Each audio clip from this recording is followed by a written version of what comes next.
Welcome to PreMath. In this video, we have got this green shaded rectangle ABCD and this circle with the center O put together, as you can see in this given diagram, such that E and F are our points of tangency.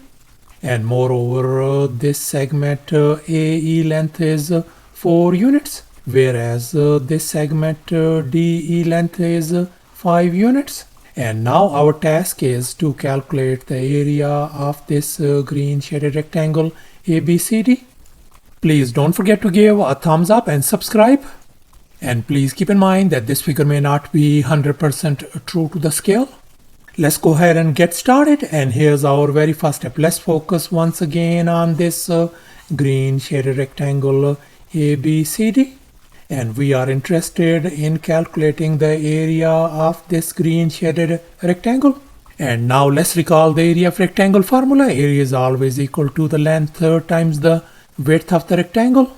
And we know this side is the length of this green shaded rectangle, and that is going to be equal to 4 plus 5 is going to give us 9 units.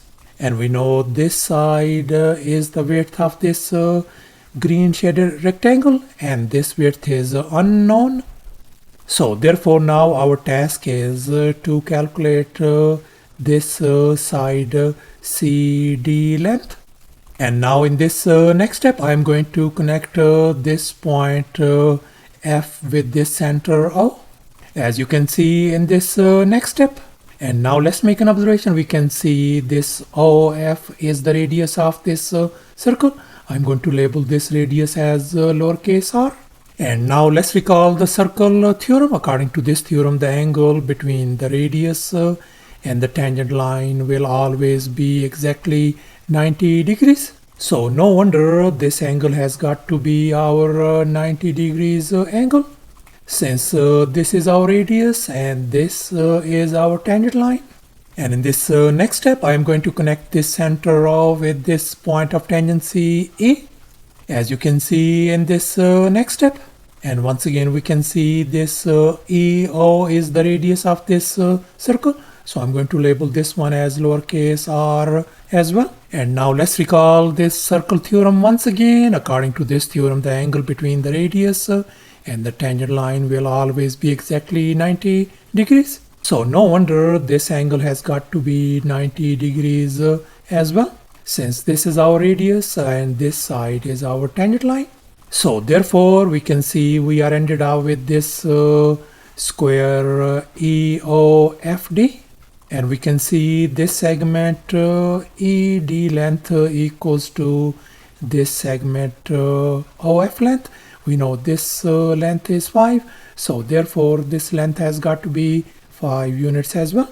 So thus we can see our radius value turns out to be 5. In other words, our radius turns out to be equal to 5. And in this next step, I have extended this EO all the way to this point Q. And we know point Q is on this chord BP. And now let's recall the perpendicular bisector theorem. According to this theorem, if a radius of a circle is perpendicular to the chord, then the radius bisects the chord. And here we can see this radius is perpendicular to this chord BP. So therefore this perpendicular is going to bisect this chord BP into 2 equal parts. In other words, this segment BQ length is going to be equal to this segment PQ length. And now let's make an observation. We can see this BQ length equal to this segment AE length, which is 4 units.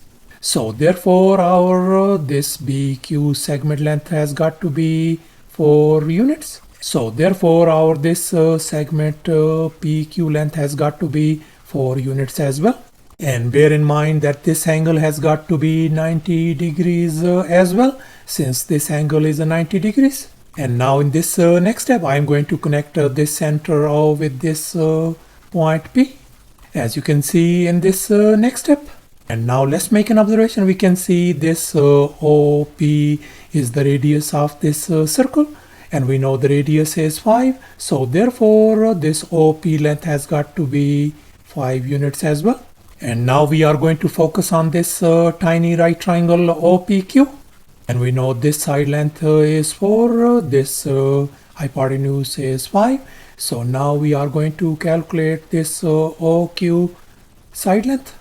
So therefore I'm going to label this OQ segment length as X. And we are going to apply the Pythagorean theorem on this triangle. And here's our Pythagorean theorem: a square plus b square equal to c square. And in our case, our hypotenuse is 5, whereas our two other legs are x and 4. Let's go ahead and fill in the blanks in this Pythagorean formula. So we got x square plus 4 square equal to 5 square. And now I'm going to move this 16 on the other side.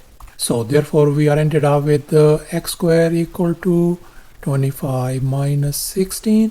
And now I'm going to undo this square by taking a square root on both sides. So therefore our x value turns out to be equal to 3 units. So thus this x value turns out to be 3 units. And by the way, we could have used this well-known Pythagorean triplets 3, 4 and 5 instead of this Pythagorean theorem.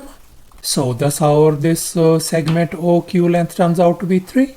Then we can see that this tiny segment FC length is going to be 3 units as well. And furthermore, we know this EO is the radius of this circle, which is 5. So therefore this segment DF length is going to be 5 units as well.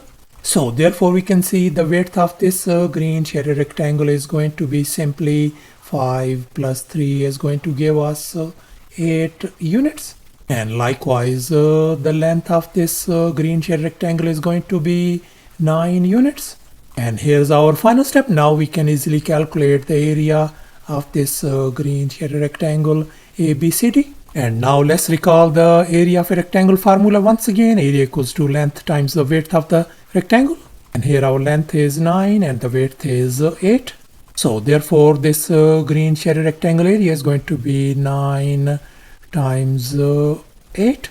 And if we multiply, that is going to give us 72 square units, the area of this green shaded rectangle ABCD.